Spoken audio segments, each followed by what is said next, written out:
আজকে আমি আপনাদেরকে সিমই বানিয়ে দেখাবো। খুবই সহজভাবে এই সিমইটা বানিয়ে নিতে পারেন। তো দেখুন কিভাবে বানাই। এই সিমইটা আমি শুধুমাত্র পাউডার মিল্ক দিয়ে বানাচ্ছি, কোনো রকম কাউ মিল্ক বা লিকুইড মিল্ক ইউজ করছি না, শুধুমাত্র পাউডার দুধ দিয়েই বানাবো। তো দেখুন কিভাবে বানাই।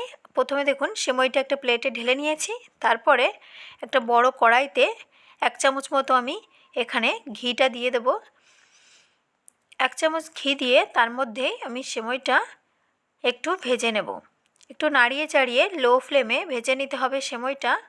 আর হালকা একটু কালারটা চেঞ্জ হলেই বুঝতে পারবেন যে সিমইটা ভাজা হয়ে গেছে। তো আমি এইভাবে দেখুন একটু নাড়িয়ে চাড়িয়ে ভেজে নিচ্ছি। তো দেখুন সিমইটা আমার ভাজা হয়ে গেছে, আমি সিমইটা ভাজা নামিয়ে নিলাম। এবারে তারপরে আমি আরও 1 চামচ ঘি দিয়ে দেবো।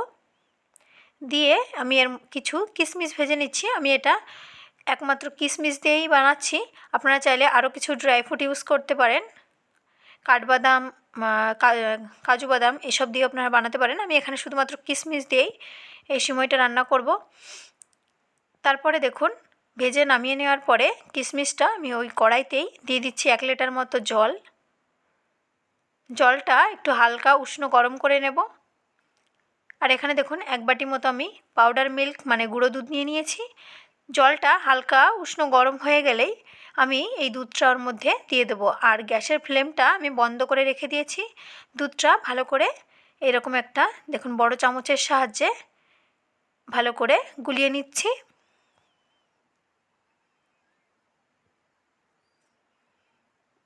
তো দেখুন দুধটা ভালোভাবে, পাউডার দুধটা ভালোভাবে দেখুন কি সুন্দর লিকুইড দুধে পরিণত হয়েছে।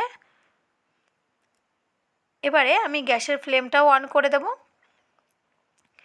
তো দুধটা প্রথমে একটু হালকা জাল করে নিতে হবে। দুধটা 2-3 মিনিট মতো জাল করে নিয়েছি। এবারে আমি এর মধ্যে দিয়ে দিচ্ছি একটু তেজপাতা আর এলাচ। এলাচটা আমি এরকমভাবে দেখুন ফাটিয়ে নিয়েছি, আপনারা এখানে এলাচ গুঁড়ো ইউজ করতে পারেন, আমি এভাবেই দিয়ে দিলাম, এতেও ফ্লেভারটা বেশ ভালোই আসবে। তো দুধটা ভালোভাবে জাল হয়ে গেলে এবার আমি ভেজে রাখা সিমইটা দিয়ে দেব। দিয়ে 2 মিনিট মতো এভাবে দেখুন নাড়িয়ে নিতে হবে।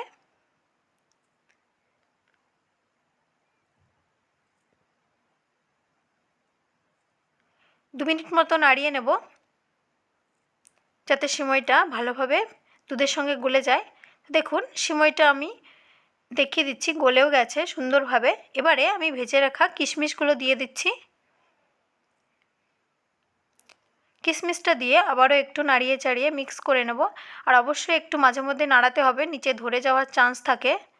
এবারে আমি এর মধ্যে দিয়ে দিচ্ছি স্বাদ অনুসারে চিনি। আপনারা যেভাবে মিষ্টি খেতে পছন্দ করেন সেই রকমই চিনি ইউজ করবেন। তো দেখুন আমি এখানে বড় চামচের 3 চামচ মতো চিনি দিলাম।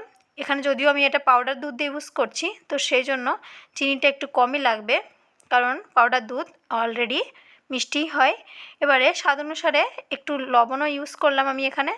তো দেখুন রেডি হয়ে গেছে আমার সিমইটা। আর এটা 5-10 মিনিটের মধ্যেই রেডি হয়ে যায়। খুবই সহজভাবে বানিয়ে দেখিয়েছি পাউডার দুধ দিয়ে কীভাবে সিমই বানাতে হয়। আর উপর থেকে দেখুন কিছু চেরি কুচি করে আমি একটু ডেকোরেশন করেছি। যদি আমার ভিডিওটা ভালো লাগে অবশ্যই লাইক করে দেবেন আর আমার চ্যানেলটিকে সাবস্ক্রাইব করে দেবেন।